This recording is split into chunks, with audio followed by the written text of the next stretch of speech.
శంభుధ్యాన వసంత సంగిని హృదారామేఘజీర్ణచ్చదా స్రస్తా భక్తిలతాచ్చటా విలసితా పుణ్యప్రవాళశ్రితా దీప్యంతే గుణకోరకా జపవచ పుష్పాశ్చ సద్వాసనా జ్ఞానానందసుధామరందలహరి సంవిత్ఫలాభ్యున్నతి.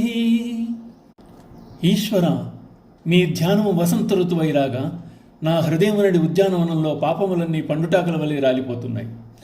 ప్రకాశమానములైన పుణ్యములు చిగురుటాకులు వేశాయి, సుగుణములనడి మొగ్గలు తొడిగాయి. మీ అందలి భక్తి తీవల వలె అల్లుకుంటోంది. జపవచనం పుష్పించినవి, సత్కర్మ సంస్కారములు సువాసనలు విరజిమ్ముతున్నాయి.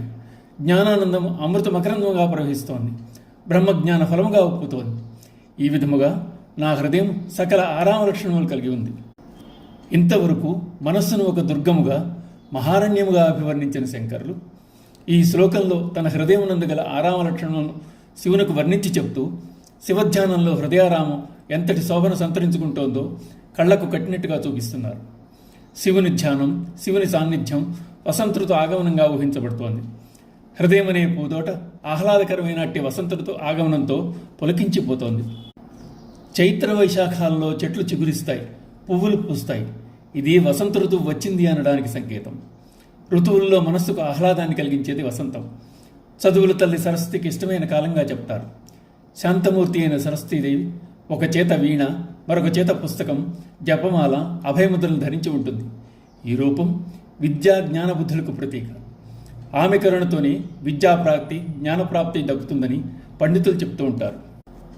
యా కుందేందు తుషారహారధవళ యా శుభ్రవస్త్రాన్విత అంటూ శారదామ్మను కొలుస్తాం. శంకరులు తన హృదయం ఒక ఆరామం వంటిదని, శివుని యందు రమిస్తున్న హృదయం పూదోట వలె భాసిల్లుతుందని అన్నారు.